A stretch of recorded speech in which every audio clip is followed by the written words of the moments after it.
جو لوگ شروع میں عبادتوں کے عادی نہیں ہوتے، وقت ضائع کرتے ہیں، بڑھاپے میں دل کرتا ہے توبہ ہو جائے، لیکن اپنے ماتھے کو سجدے کی عادت ہی نہیں ڈالی۔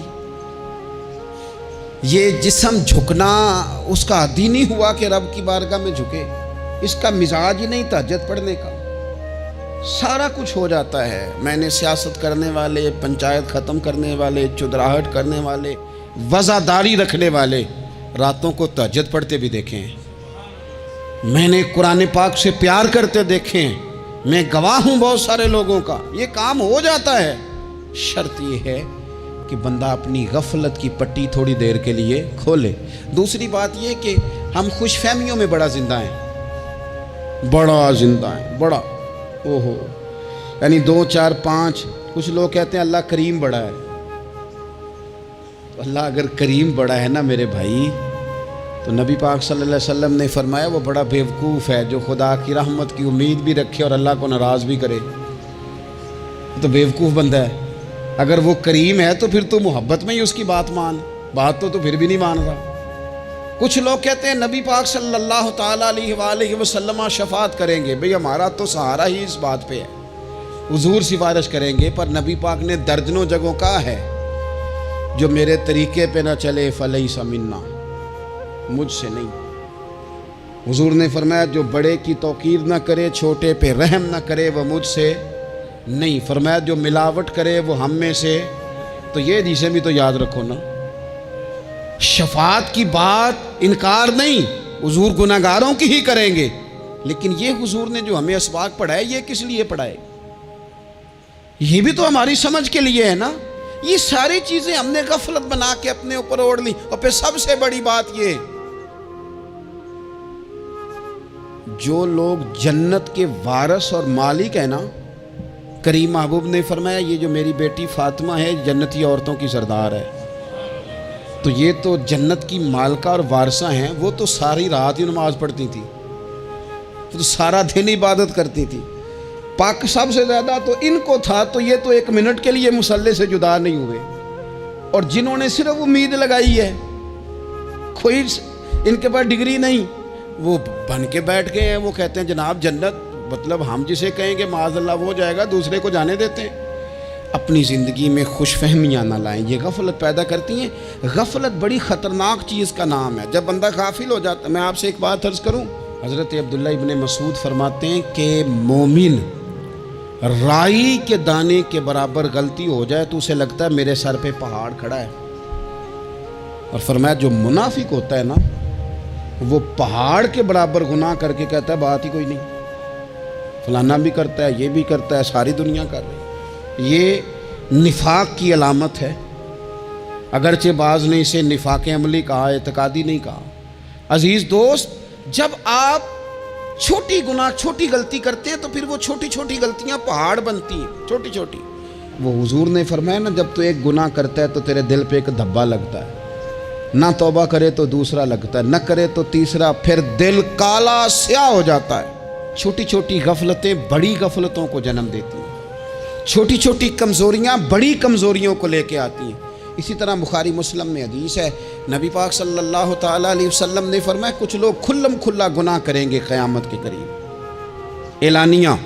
یا رسول اللہ صلی اللہ علیہ وسلم وہ کس طرح؟ تو حضور فرماتے ہیں انہوں نے رات کو غلطی کی تھی، رب نے ان کی غلطی پر پردہ ڈال دیا، انہوں نے سویرے اٹھ کے خود لوگوں کو بتانا شروع کیا، اور دیکھا میں نے رات یہ کیا، معاذ اللہ۔ فرمایا جب انہوں نے اللہ کے پردے کو کھولا تو پھر رب نے بھی ان کا پردہ کھول دیا۔ او میرے دوستو بتاؤ نا، جس کے رب پردے کھول دے پھر کون ہے جو اس کی پردہ داری کرے؟ کون ہے جو پردہ پوشی کرے؟ حضور فرماتے اس نے کھلم کھلا گناہ، فخر سے بتاتے ہیں لوگ یہ کرتا۔ میں بڑے ادب سے عرض کروں گا بزرگوں کی خدمت میں، جو بڑی عمر کے ہیں، جن کی اب اولادیں ہیں، اگر ان کی زندگی میں کچھ ایسی کمزوریاں ہیں تو بچوں کو سمجھانے کے لیے بھی اس کو ڈسکس نہ کریں، ہم یہ کرتے تھے، ہم یہ کرتے تھے، اس کا کوئی فائدہ نہیں، یہ ہم کر کے دیکھا ہے سارا کچھ۔ نہ نہ نہ نہ، جس طرح گناہ ہے اس طرح گناہ کا اظہار بھی گناہ ہے۔ آپ ڈبل جرم کر رہے ہیں، آپ دلیر کر رہے ہیں سامنے والے کو کہ تو بھی کر، خیر ہے، بلکہ ایک نوجوان مجھے ایک دفعہ کہنے لگا جی ابا جی کہتے ہیں میں نے 35 سال یہ کام کیا ہے، یہ سب غلط ہے. تو میں نے ابا جی سے کہا چلو 15 کو سال مجھے بھی کر لینے دو، پھر میں بھی توبہ کر لوں گا. یہ ہم لوگوں کو دعوت دے رہے ہیں کہ غلط کام کرو. قرآن مجید کو آپ دیکھیں گے نا سورہ یاسین کے اندر، یہ بھلا کفر کیوں ہوتا تھا، منافقت کیسے پیدا ہوتی تھی، بت پرستی کیسے عام ہوتی تھی. دنیا کے اندر ستارہ پرست، سورج پرست، چاند کی پوجا کرنے والے یہ لوگ کیسے پیدا ہوتے تھے؟ غفلت کی وجہ سے. جیسے جیسے یہ اللہ کی بارگاہ سے دور ہوتے جاتے، یہ مختلف قسم کی عبادتوں میں، شرک میں، کفر میں مبتلا ہوتے جاتے. قرآن مجید سورہ یاسین کے اندر ارشاد فرماتا ہے کہ اللہ تبارک و تعالیٰ نے قرآن مجید کو اس لیے اتارا ہے لِتُنذِرَ قَوْمًا مَا أُنذِرَ آبَاؤُهُمْ، تاکہ آپ ان لوگوں کو ڈرائیں جن کے باپ دادا کو نہیں ڈرایا گیا. اور نتیجہ کیا ہوا؟ فَهُمْ غَافِلُونَ، وہ لوگ غفلت میں چلے گئے. ڈرایا نہیں گیا، سمجھایا نہیں گیا، کسی نے سبق نہیں پڑھایا. تو میں آپ سب سے گزارش کروں گا کہ خیر کی بات بتاتے رہیں، خیر کی بات کہتے رہیں.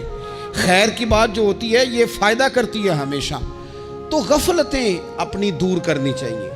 دوسرا یہ ہوتا ہے، ایک تو انسان جب وہ دور ہو جاتا ہے چھوٹے چھوٹے گناہ کر کے تو غفلت آتی ہے. دوسرا قرآن پاک نے ایک اور مقام پر اس کا ذکر فرمایا ہے. وہ اس طرح فرمایا ہے کہ جو انسان کی پیاری چیزیں ہیں نا بعض اوقات، جن سے وہ لگاؤ پیدا کر لیتا ہے، جن سے محبت اس کی بڑھ جاتی ہے، وہ چیزیں بھی غفلت پیدا کرتی ہیں. ان میں 2 چیزوں کا تو قرآن پاک نے نام لے کے ذکر کیا ہے.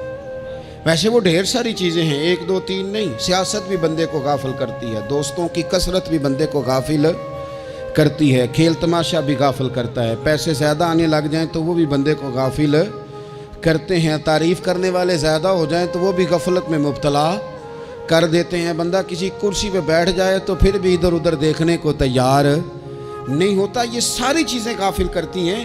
لیکن 2 چیزوں کا نام لیا قرآن پاک نے، فرمایا یا ایھا الذین آمنوا لا تلھکم اموالکم ولا اولادکم عن ذکر اللہ.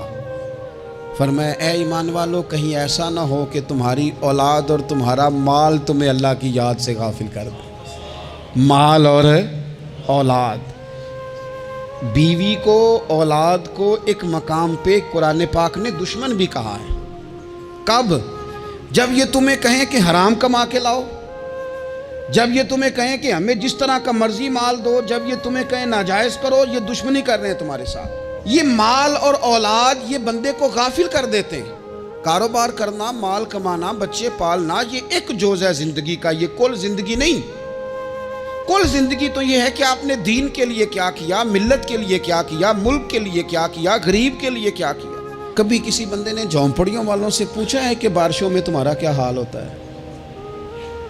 وہ کچی آبادیاں جہاں سے گزر کے ہم اپنے بچوں کو دکھاتے ہیں کہ یہ دیکھو یہ پرانے مکان سارے اسی طرح کے ہوتے تھے. کبھی ان لوگوں سے آپ نے پوچھا ہے جو ساری رات چھتوں کے نیچے بالٹیاں رکھ کے وقت گزارتے ہیں کہ چھت ٹپکتی ہے؟ ان سے پوچھا ہے کہ رات بچے سو پائے تھے کہ نہیں؟ اچھا جی بارش ہو رہی ہے تو پھر ہم نے کیا کرنا تھا؟ ہم نے گھر والوں کو پکوڑوں کا آرڈر دینا تھا، وہ وقت پہ دیا. ہم نے کہا تھا کوکنگ آج اپنی. یہ کب ہوتا ہے؟ جب قومیں غافل ہو جاتی ہیں مال میں، مزوں میں، اپنی ذاتی زندگی کے پیچ و تاب میں، پھر وہ اتر کر دائیں بائیں دیکھنا پسند نہیں کرتی. اللہ فرماتے ہیں مال اور اولاد کہیں تمہیں اللہ سے غافل نہ کر دے، کہیں ایسا نہ کر بیٹھنا کہ تم اس میں الجھ جاؤ پوری طرح اور تمہیں صرف اور صرف اپنے بچے یاد رہ جائیں. تجارت کرنی چاہیے لیکن ہم تجارت نہیں کرتے، بانی تاجر جاتے ہیں، ہر چیز کو تجارت کی نظر سے دیکھتے ہیں. ڈاکٹر آپ بنیں لیکن زندگی ساری ہی آپ ڈاکٹر بن کے نہ گزاریں، آپ کے کچھ اور تعلقات بھی ہیں، کچھ اور رشتے بھی، ان پر بھی تھوڑا غور کر لیں. غفلتیں تیزی سے آتی ہیں اور وہ آ کر کے ہمارے اوپر حاوی ہو جاتی ہیں.